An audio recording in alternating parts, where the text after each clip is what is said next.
만화 원피스의 주인공 루피가 해적이 되는 계기를 마련해준 인물이자 빨간머리 해적단의 선장, 그리고 신세계의 사황. 오늘 알아볼 7가지는 악의 축 샹크스입니다.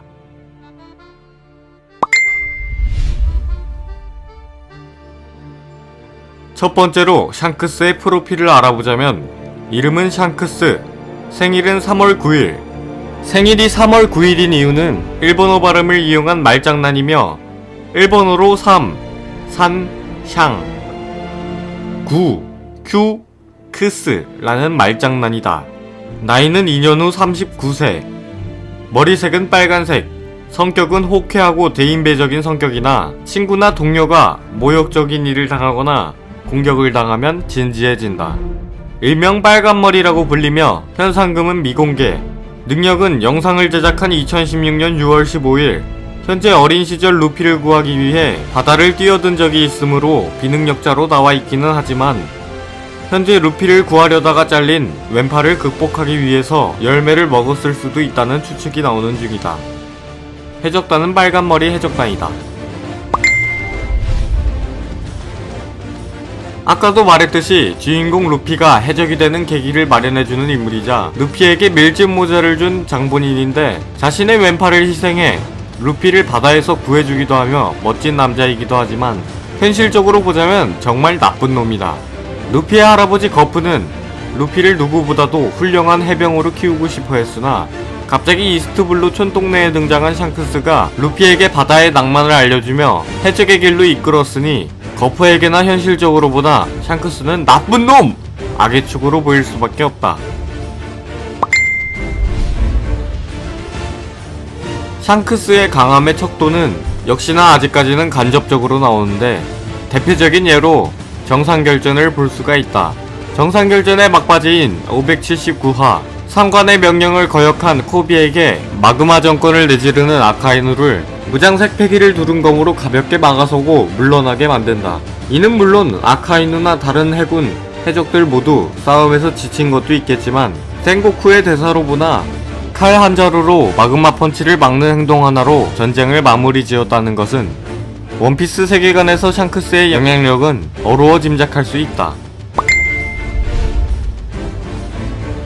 검은 망토와 왼쪽 눈의 상처가 트레이드 마크인데 이 상처는 빨간머리 해적단의 해적기에도 그려져 있으며 왼쪽 눈의 상처는 검은 수염 티치에게서 생긴 상처이다. 단행본 45권에서 검은 수염에게 입은 흉터임을 직접 언급했으며 이때 샹크스는 방심하지 않았다며 간접적으로 검은 수염의 강함을 나타내기도 했다. 초반부 행적이 논란이 되는 면이 있다. 검은 수염과 싸웠던 점, 흰 수염에게까지 이름을 날렸던 점, 미호크와 전설이 된 결전을 남긴 점 등으로 미루어 전부터 신세계에서 활동됐을 거란 추측이 가능하다. 하지만 문제는 루피가 이스트블루에서 샹크스와 만났다는 점으로 샹크스가 의도적으로 이스트블루까지 왔다는 말이 되고 이는 그랜드라인을 일주했거나 여러 편법을 써야 가능한 업적으로 알려져 있다. 이는 향후 떡밥으로 작용할 수 있는 부분인데 다만 같은 상황인 흰수염 역시 신세계에서 하루 만에 해군 본부로 온 전적이 있기 때문에 신세계에서 그랜드라인 전반으로 역행할 수 있다는 사실은 이미 작중에서 드러났다.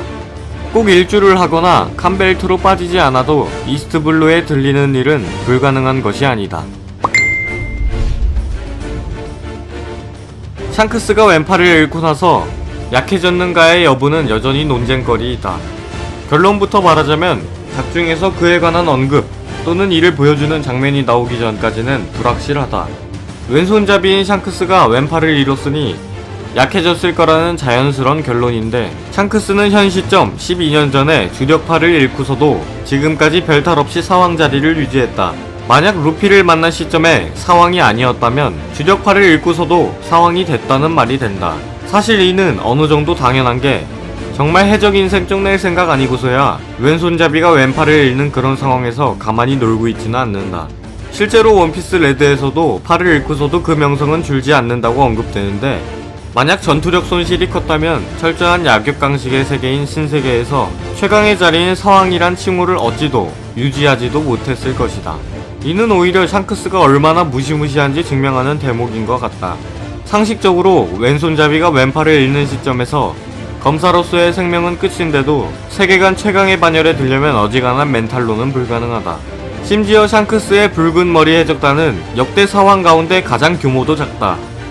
검은 수염 해적단이 10명 남짓한 멤버가 전부라 비교가 가능한 정도 되고, 흰 수염 해적단, 백수 해적단, 빅맘 해적단에 비하면 확실히 규모가 작음에도 불구하고 사왕의 자리에 오른 거 보면 다른 사왕 세력들의 선장과 비교해봐도 최소한 동급의 능력치는 보유해야 된다는 말이 된다. 샹크스의 왼팔은 팬들 사이에서는 후샤디 뉴에이지라고 불리는 해왕류가 물어뜯었으며, 이 후샤디 뉴에이지의 뜻은 팬이 지은 이름인데, 후샤마을 근방에 살고 있는 해왕류이자 샹크스가 새로운 시대 뉴에이지의 왼팔을 선사하고 왔다고 말을 했기 때문에, 그리고 강자들의 집단인 디의 일족과 적절히 조합시킨 결과 후샤디 뉴에이지라는 이름이 됐다. 하지만 샹크스의 왼팔이 달아난 것은 설정 오류인데, 시라오시의 과거 해상을 보면 시라오시의 어릴 적도 인간들과는 확연히 차이가 날 정도로 큰데, 그보다 적어도 100배는 더 큰 해왕류들이 있는 반면에 샹크스의 왼팔을 가져간 이 해왕류는 산적이 탔던 보트보다 조금 더 큰 해왕류이고, 이 당시에도 샹크스는 세계 제1의 검객과 어깨를 나란히 했을 정도의 실력을 갖고 있다. 즉 쥐라큐 미호크와의 결투에서도 지지 않을 정도의 강자로 인정받고 있을 정도인데, 저 정도의 해왕류에게 왼팔을 뜯길 리가 없다. 2년 전에 상디와 조로가 이 상황에 놓였다고 해도 팔을 잘리지 않았을 것 같은데, 샹크스가 잘리는 것은 조금 받아들이기가 힘든 것 같다. 하지만 샹크스의 대사, 새로운 시대에 선사하고 왔다는 대사를 봤을 때 루피에게 교훈을 주기 위해 일부러 그랬다는 추측이 있는데, 교훈보다는 트라우마이며 싸움 하나로 먹고 사는 해적인 직업에 열매가 있는 것도 아니며, 칼을 주된 무기로 사용하는 샹크스가 일부러 잘렸다는 말은 말이 안 되는 것 같다. 구독과 좋아요 한 번씩 눌러주고 다음 동영상에서 만나요. 하이파이브!